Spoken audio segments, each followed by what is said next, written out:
Señores, seguimos con el programa y presentamos a nuestra próxima invitada. María Moreno es periodista, narradora y crítica cultural, autora entre otros títulos de El Afer Skeffington, El Petizo Orejudo y Teoría de la Noche. Enrique Rabb, Periodismo Todoterreno, es su último título publicado. Bueno, muy buena idea tuvo María Moreno en publicar este libro.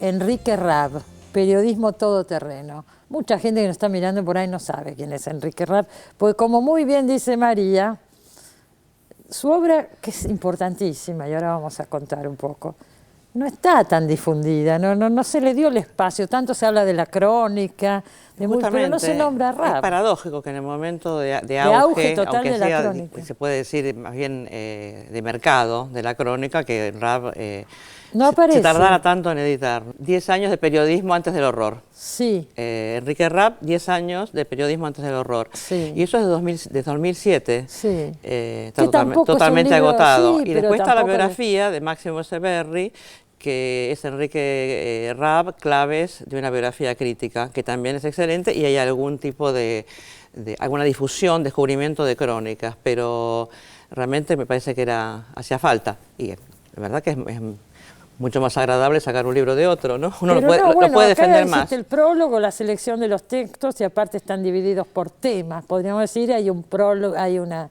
introducción en cada una de estos capítulos, y bueno, uno los va leyendo, y realmente para un periodista y para cualquier lector es un placer leer estos textos, hay algunos extraordinarios. Yo querría que contemos un poco quién era Enrique Rabb, porque no se lo conoce tanto.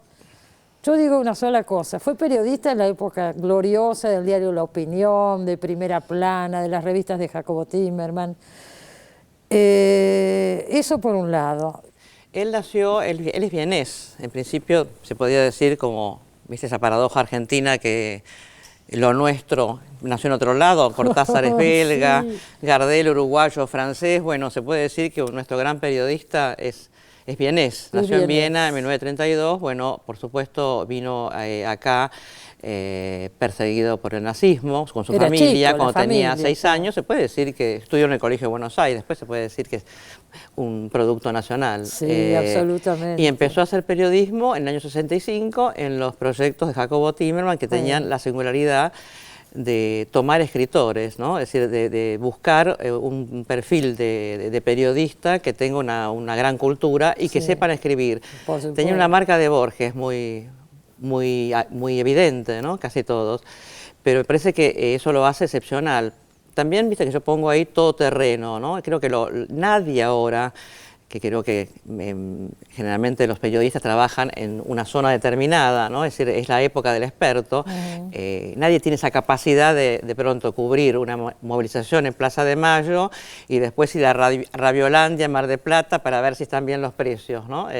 Pasando por analizar el bombo del Tula como si fuese un objeto para el colegio músico, ¿no? Era muy irónico, ¿no? Era muy irónico y además tenía una gran cultura. Claro, él tenía un procedimiento, la comparación de lo nacional, popular, compararlo con la cultura alta universal. Entonces, la mezclaba todo el tiempo. Digamos que ahí estaba su gran ironía. Por ejemplo, criticaba a Mirta Legrand comparándola con un miembro en una obra que se llamaba Constanza, que ella interpretaba, y decía que se parecía a una prostituta del clan de los Taira en el siglo XII, que había habido una batalla con otro clan, habían perdido los Taira y las mujeres habían sido reducidas a la prostitución y hacían un teatro gestual que no tenía ningún sentido. Pero esa era la crítica, hablaba, ¿no? de Palito Ortega y terminaba citando a Liszt, por ejemplo. Por supuesto, decía que las admiradoras de Palito se parecían mucho a las que se desmayaban cuando Liszt tocaba el piano, ¿no? Es decir, todo el tiempo se hacía esa operación, o llamaba a Palito Ortega sol obsesivo copernicano, imagínate, ¿no? Es decir, siempre estaba ese humor. O en una manifestación peronista decía que la pancarta más subversiva había sido perfumistas con hambre. Siempre tenía ese toque de humor, aún en las notas serias, el ¿no? tono de los productos de Jacobo Timerman era así, claro, ¿no? pero yo creo que él es digamos, de los más logrados, ¿no? Sí, es decir, seguro. Yo siempre me pregunto por qué no hay un mito Rabb. Raab, ¿no? Justamente en el auge de la crónica. Yo creo que porque no escribió una obra literaria aparte, ¿no? Porque no tiene una novela, tampoco tenía una gran investigación. Él hacía lo que llamaba Chesterton enormes minucias, ¿no? Como intervenciones en la vida cotidiana, sin una ambición de estabilidad fuera de la prensa. Creo que nunca pensó en que había otra zona. Estaba muy orgulloso, ¿no? de ser periodista. Estoy segura. Además, el cuidado de esas notas. El cuidado, y ¿sabéis qué? Yo quería contarte un poco el criterio, ¿no? Que el criterio no es lo mejor, de poner lo mejor de Raab, lo más crítico, lo más malicioso, lo que sobresale, sino ver todos los registros que tenía, porque él de pronto, había notas que no firmaba, por ejemplo, cuando hacía internacionales, en Confirmado creo que era, y el lenguaje es más neutro, no es tan, la ironía se pone un poco de costado, pero igual no puede evitar, y de pronto, por ejemplo, está hablando del nuevo código de soldado en Francia y dice que una de las reglas es que cuando un soldado de caballería pasa delante de un superior, tiene que la marcha retrasarlas del caballo, ¿no? Entonces se pregunta si en aeronáutica será la misma regla, ¿no? O sea, vos ves que no puede aguantarse, es como el doctor Merengue, claro, ¿no? Le aparece el Raab aún en una cosa que tiene que ser más de tipo agencia, ¿no? Sí, seguro. Bueno, era una persona, ya digo, de una gran cultura, una gran sofisticación, un conocimiento de un montón de cosas, pero trabajaba sin preconceptos de ningún tipo, porque cubría, qué sé yo, espectáculos de Juan José Camero, de quien estaba enamorado. De quien estaba enamorado. Sí. Eso en las notas uno se desliza, porque uno lo puede ver. Digamos que era hay que aclarar también además. Que el todoterreno llevaba a que también era un militante político del PRT, que también no solo trabajó en las revistas de Tímero, sino que trabajaba en Nuevo Hombre, que era una revista del PRT, y a donde había llevado, por ejemplo, una nota, y eso es una gran operación cultural, para mí totalmente novedosa para cierta izquierda, que puso una nota sobre el gordo Porcel, absolutamente elogiosa, y aparte otorgándole un valor como para hacer una crítica absolutamente exhaustiva, ¿no? En una revista claro, eso me parece es una operación absolutamente original de Raab. Pero por eso eso es una cosa que llama, a mí por lo menos me llamó mucho la atención. Raab está desaparecido, todavía no lo dijimos, en el año 77. Desapareció el 16 de abril de 77. Exacto, lo fueron a buscar a la casa, se lo llevaron y nunca más se supo de él.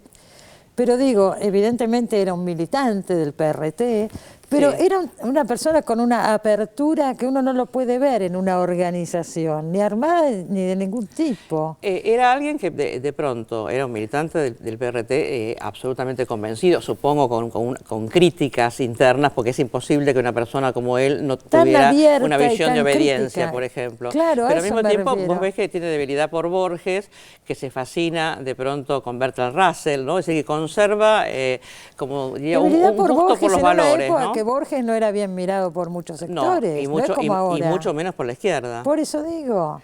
O sea que es singular en todo, ¿no? Por eso es importante que se conozcan todas estas variedades, ¿no? Que tiene todos estos registros diferentes. Es una gran riqueza, una escritura extraordinaria. Pero digo, además, bueno, recordemos la época, era una época de qué sé yo, además atravesó absolutamente todos los procesos de los años 60, 70. Claro, Basualdo un poco sitúa el contexto Raab, que es la caída de Ilia, Onganía, la división del sindicalismo, todo el auge de la cultura, la izquierda que va hacia el peronismo, el cordobazo, el rosariazo, ese es el contexto Raab. Y también una Buenos Aires donde hay muchos lugares donde aprender fuera de la universidad. Es decir, se puede decir, él es un laico, terminó el secundario debiendo una materia, historia, ni la terminó, por diferencias con su profesor. Claro. Por eso, era un me parece, pero la cultura laica me parece era posible en ese espacio donde estaba el Ditela, estaba el movimiento del cineclub, los mismos grupos políticos tenían escuelas de cuadros, estaban los grupos de estudio, ¿no? De pronto Ciarreta enseñaba marxismo, es decir, me parece que en ese contexto se podía ser laico, ¿no? Hay un orgullo de los cronistas generalmente de no ser expertos, ¿no? Hay una cosa un poco anti-universitaria, en cierto modo, claro, ¿no? Sí, de tener una calle más amplia, ¿no? Sí, seguro. Se dice que cómo puede ser que alguien sepa de tantas cosas, y sin embargo me parece que era posible. Y Aira tiene un buen chiste con eso, César Aira, porque dice que había que, a la gente que se recibe de algo, ¿no? El examen no había que tomarlo ahí en el final, sino tengo que tomarlo 10 años después, a ver qué queda de esos saberes. ¿Qué te acordás después de 10 años? Si es tanto, son tanto mayores que los de alguien que cada vez va a investigar y abre un poco. Pero además de una archivo, gran cultura, porque todas estas cosas que citábamos un recién lector, habla de un claramente un lector, un cinéfilo, ¿no? un hombre de teatro. Escribió 2 libros, ¿no? 2 libros escribió Raab. Tiene José es una obra de teatro, un texto que hizo para una obra de teatro, para una película con Mario Diamant. Ajá. Y después otro sobre Visconti, creo, pero sí, ese yo lo tengo, totalmente... se reeditó no hace tanto el libro ¿sí? sobre Visconti, sí, a mí me llegó ahora 2 o 3 años, y tiene un libro sobre Cuba también.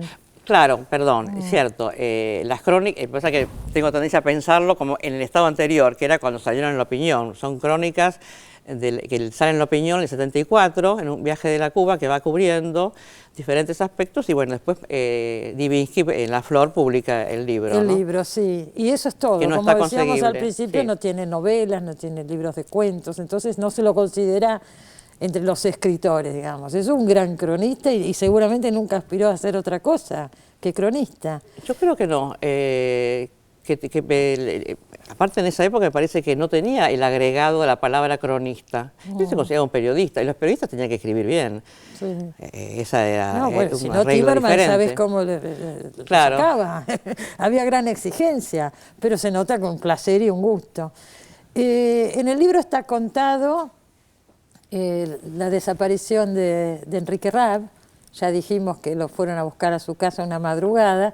Y yo recuerdo que acá está citado, Ernesto Yo, que también trabajaba en esos diarios, era vecino de Raab y escuchó todo el procedimiento. Él me lo contó a mí y acá en el libro está. A mí también me lo contó y me parece muy, muy ético de Yo que no intente, por ejemplo, contarla un poquito ambigua la escena, ¿no? En el sentido de que quiso intervenir, era obvio que era imposible intervenir, pero en todo caso contar esa actitud de no resistencia es bastante corajuda, ¿no? Sí. Es decir, realmente escuchó, absolutamente impotente ante el operativo que debe haber sido, con como gran siempre, enorme. Lo contaba y lo recordaba. Y aparte porque habían sido muy amigos, ¿no? Muy amigos, claro. Y a pesar de la distancia ideológica, ¿no? Tenían la cultura, ¿no? Bueno, en común. Seguro. Por eso llama la atención todo este proceso. ¿Habrá estado en la lucha armada, Raab? No sabemos. Probablemente no, estaba en el área de, pero no solamente en el área de escritura, supongo que, decir, bueno, por razones digamos, es imposible saber exactamente, no tengo testimonios de que quien haya compartido y la militancia, aparte de la clandestina, por lo tanto es probable que no se lo identificara, ¿no? Sí. Pero sí, pertenecía a grupos que tenían una relación con la lucha armada, ¿no? Y vos decís en el libro, María, que había muchos indicios que hacían pensar que era mejor que se fuera del país porque corría serios riesgos, y él, sin embargo, sí, fue pero ingenuo en eso. pero yo creo que eso le pasó a muchísima gente, ¿no? Que era muy difícil evaluar en el momento en que uno que había un riesgo extremo. A veces se reconocía ese riesgo y había una imposibilidad de irse. Yo creo que hay algo en Raab de eso, que es su familia viene huyendo, ¿no? Ya es producto de una diáspora y no quiere volver a eso, ¿no? Es decir, eso implica, bueno, el precio que pagó, ¿no? Pero no creo que... Se hablaba de ingenuidad porque hay una tendencia a imaginar a los militantes solo como los grandes cuadros, ¿no? Y no como de pronto gente de diferente nivel de intereses culturales y absolutamente heterogéneos, como era él, ¿no? Es decir, y me parece que también dicen que era un poco mitómano, otra versión, y yo creo que él tenía esa debilidad de los periodistas por hablar de la última primicia, pero que era también común en las redacciones de Timerman, donde aparte, como me dice Roberto Jacobi, ¿no? Que lo conoció mucho, donde cada uno sabía a qué servicio pertenecía el otro, y había también militantes de los grupos revolucionarios, ¿no? Es decir, no habría en él una especial soltura con decir cosas que no debía decir. Le decían Radio Varsovia, ese era el nombre de una radio que tenía noticias justamente que no salían en otros lugares en la Segunda Guerra, ¿no? pero me parece Pero que Néstor son, era reservado. me parece que eso me decía yo, creo que esos son mitologías que hacen a tratar de explicarse algo que es atroz y que no tiene una explicación satisfactoria, ¿no? Por supuesto. Que no sea el horror. Bueno, señores, yo les digo, ahora está este libro, ¿no? Enrique Rapp, Periodismo Todoterreno, y tienen a su disposición, es bastante largo el libro, muchísimas crónicas. Y como yo sé que las crónicas es un género que muchos de nuestro público lee con mucho placer, yo lo recomiendo. Rescatemos a Enrique Rapp, recordémoslo y por ahí darle el lugar que merece, porque siempre se habla, y eso es verdad, y vos lo decís, crónica y nos acordamos, tenemos grandes cronistas y los recordamos, pero nunca se nombra a Enrique Rapp. Has hecho una reivindicación acá de un personaje que ojalá se empiece a conocer más. Ojalá, pero seguro que va a pasar. Va a pasar seguro. Gracias porque por el haber valor es venido. indudable. El valor es indudable, así que acá lo recomendamos de todo corazón. Nos vamos a un corte, ya volvemos.